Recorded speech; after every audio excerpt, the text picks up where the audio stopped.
Bwana Yesu asifiwe. Mpendwa mtazamaji wa chaneli yetu ya Yoshi Testimony TV, yaani ushuhuda wa Mungu kwa wanadamu.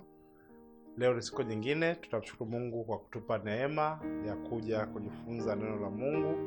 Nimekuwa nikifundisha somo hili la Injili ya Yohana kuanzia sura ya kwanza, na sasa niko sura ya 8 kuanzia mstari wa 11 mpaka 20. Tutajifunza siku ya leo, ambayo habari kuu ni Yesu ni nuru ya ulimwengu. Yoshi TV, ufalme wa Mungu duniani. Na mimi mwa kusikia habari hii, lakini leo tutajifunza kwa undani kuhusu Yesu ni nuru, na tutaona jinsi gani ambavyo nuru ya Yesu inaweza kuingia ndani mwako ikakuongoza na kusaidia. Lakini pia tutakuja kuona kwamba hofu, mashaka na changamoto mbalimbali ambazo unazo, kupitia nuru ya Yesu inaweza kukutoa katika changamoto. Utakuwa uko salama, uko mzima, kwa sababu Yesu ni nuru ya ulimwengu. Basi tusome mistari hii na tutakuwa na masomo kadhaa siku ya leo. Kitabu cha Yohana 8 mstari wa 12, Biblia inasema, basi Yesu akawaambia tena akasema, mimi ndimi nuru ya ulimwengu, yeye anifuataye hata kwenda gizani kamwe, bali atakuwa na nuru ya uzima.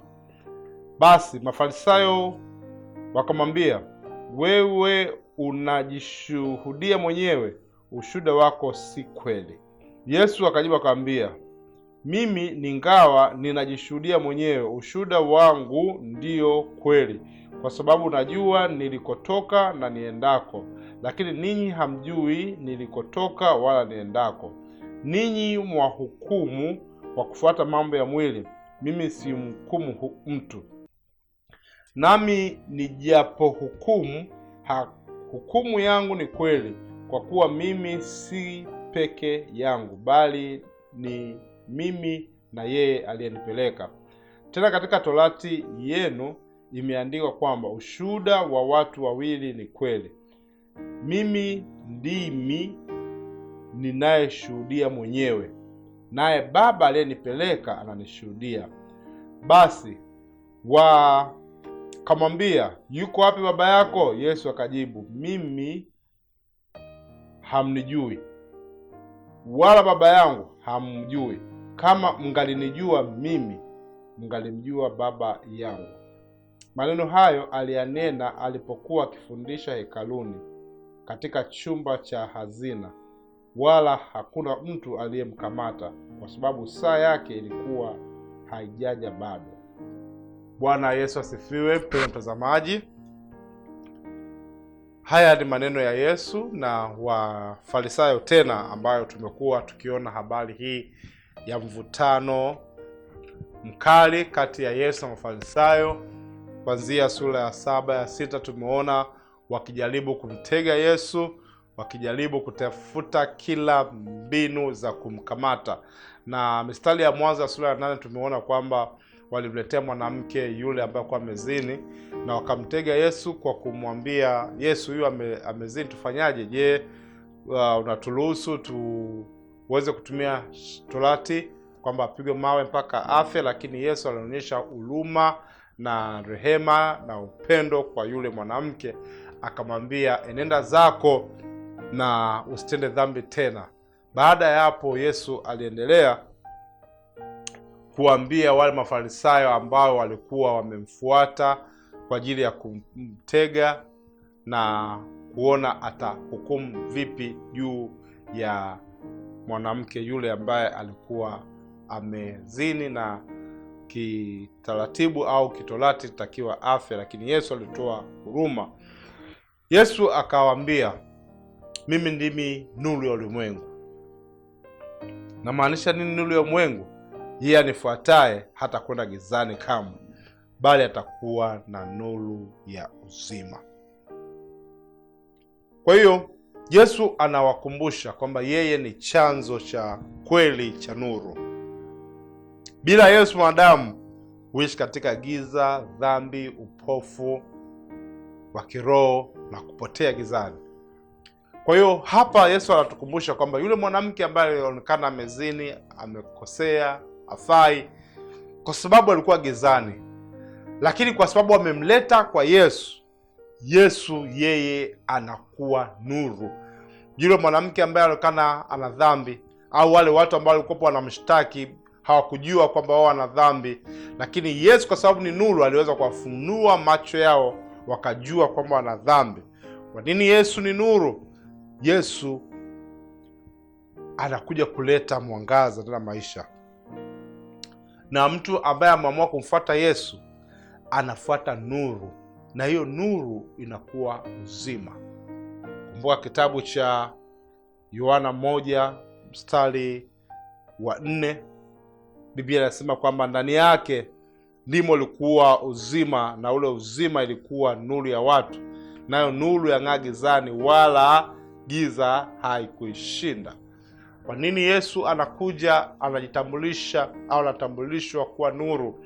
Nuru, kwamba nuru inang'aa gizani. Giza ni dhambi, giza ni uovu, giza ni mambo mabaya ambayo hayapendezi, lakini Yesu anakuja anakuwa nuru ya mwanadamu, anaonyesha uzima, anaonyesha mambo mazuri, na mwanadamu anakuwa na uzima, anakuwa na neema, anakuwa na maisha mapya. Kusoma kitabu cha Isaya sura 9 mstari wa 2, Biblia inasema watu wale waliokwenda katika giza wameona nuru kuu, wale waliokaa katika nchi ya uvuli wa mauti nuru imewaangaza. Yesu ni nuru ya uzima. Kama mtu alikuwa anaenda katika giza, Yesu anakuja kufanyika nuru, na nuru inaangaza katikati ya giza. Giza ni uovu, dunia imejaa dhambi. Ndio maana Biblia inatuambia kitabu cha Yohana 3 pale tulisoma mara nyingi, na tunasema watu wengi wanapenda giza badala ya nuru, kwa sababu matendo yao ni mabaya. Kwa hiyo Yesu anakuja kufanyika nuru ya ulimwengu, na yote ambaye anamfuata Yesu anakuwa salama, kwa sababu yeye anatoa nuru, ambayo hiyo nuru inakupeleka katika uzima wa milele. Bwana Yesu asifiwe. Kitabu cha Mathayo 5 mstari wa 14, Biblia inaniambia ninyi ni nuru ya ulimwengu, mji hauwezi kusitirika ukiwekwa juu ya mlima. Hapa tufundisha nini? Yeye anajitamka kwamba ni nuru ya ulimwengu, lakini hayo mamlaka, hiyo nuru anakuja anawapa wale watu wanaompokea Yesu na kumwamini Yesu. Wanapewa ile nafasi ya kuwa nuru, na wao wanaangaza, na sisi tuliopokea tunakuwa ni nuru. Mtu kitufuata, tunakuwa matendo yetu ni yako wazi mbele za Mungu, tunakuwa tuna uzima, tunakuwa tuko na amani, tunakuwa tuna furaha, kwa sababu tuna nuru ndani yetu, na hiyo nuru inawekwa juu. Yoyote anayotusogelea sisi utareflect, au unaweza kupata ile neema wokovu. Ndio maana tuna ujasiri wa kuombea sala ya toba, tunakuambatanisha na nuru, kwa sababu sisi tu katika nuru ya Yesu. Bwana Yesu asifiwe. Kwa hiyo pointi ya pili, kumfuata Yesu huleta nuru ya uzima. Yote waliomfuata Yesu utaona njia sahihi, hautaona hofu wala hatia, hautapotea katika safari yako, kwa sababu nuru ya haki itakuwa katikati yako. Yesu atakuongoza, Yesu atakubariki. Soma katika Zaburi 119 mstari wa 105, Biblia inasema neno la Kristo ni taa ya miguu yangu na mwangaza wa njia zangu. Inamaanisha nini? Ukiwa na Yesu una neno lake, na ukiwa na neno la Kristo una nuru, na ukiwa na nuru una mwangaza katika njia zako. Njia yako yote itakuwa na wepesi, itakuwa na mwangaza. Yesu atakuongoza na utakuwa uko salama. Bwana Yesu asifiwe. Kwa hiyo Yesu pia anakuja, mstari wa 13 mpaka 14, anakuja kutoa ushuhuda wa kweli. Anasema hivi, mstari wa 13-14, narudia, anasema hivi: basi Mafarisayo wakamwambia, wewe unajishuhudia mwenyewe, ushuhuda wako si kweli. Yesu akajibu akamwambia, mimi ni ingawa najishuhudia mwenyewe, ushuhuda wangu ndio kweli, kwa sababu najua alitoka na niendako, lakini ninyi hamjui mtokapo wala muendako. Ushuhuda wa Yesu, ajishuhudia mwenyewe kwamba mimi ndiyo mwana wa Mungu, mimi ndiyo nuru ya ulimwengu. Mafarisayo walimshutumu Yesu, akasema ushuhuda wake si kweli kwa sababu ajishuhudia mwenyewe, lakini Yesu asisitiza anajua anakotoka, anajua anakoenda. Ushuhuda wake unatoka mbinguni, ushuhuda wake ni wa kweli, Mungu anamshuhudia.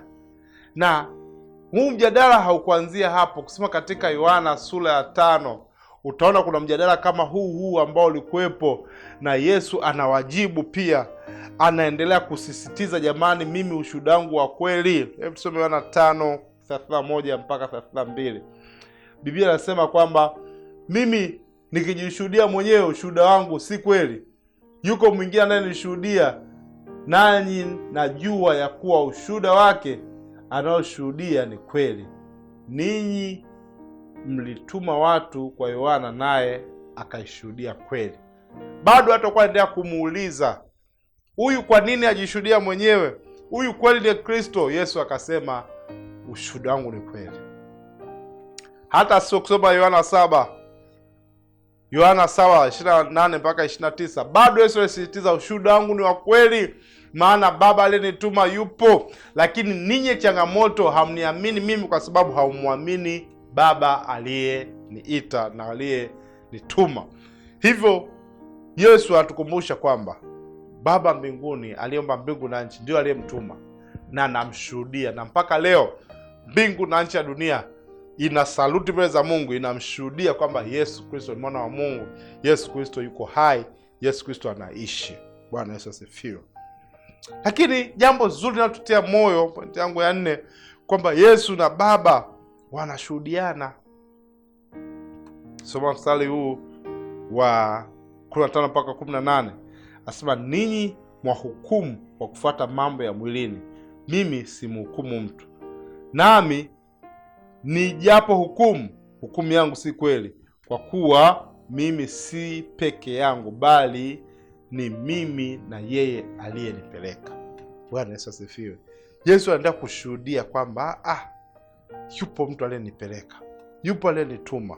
Ukweli wa Yesu unathibitishwa na Baba, unathibitishwa na Mungu aliyeumba mbingu na dunia, unathibitishwa na kazi kubwa msalaba aliyoifanya kutokoa na damu.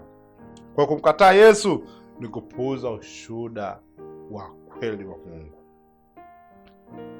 Hivyo kusi, ndugu yangu, pokea Yesu Kristo. Kutokumjua Yesu ni kutokumjua Baba Mungu. Kutokumjua Yesu ni kutokujua ukweli kwamba Mungu yupo na anaishi na yuko hai kwa ajili yako. Yesu ndiye ufunuo kamili wa Baba. Ukimfahamu Yesu umemfahamu Mungu. Ukimfahamu Yesu umemfahamu Kristo. Kila umemfahamu Mwokozi umemfahamu kila kitu. Hakuna uhusiano wa kweli na Mungu bila Kristo. Hakuna mwanadamu ambao unaweza ukasema mimi nafika mbinguni bila Kristo. Yesu mwenyewe amejitambulisha kitabu cha Yohana 14 mstari wa 6 mpaka wa 9. Usikie maneno haya. Biblia inasema kwamba Yesu akamwambia, mimi ndimi njia na kweli na uzima, mtu haji kwa Baba ila kwa njia ya mimi.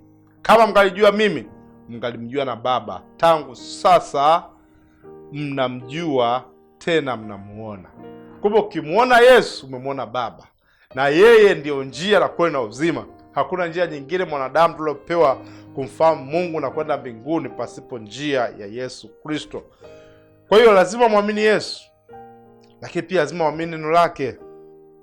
Yesu akasema, maneno haya ninayoyasema ni kweli na amina, lakini hakuna anaye muamini Yesu akawa salama.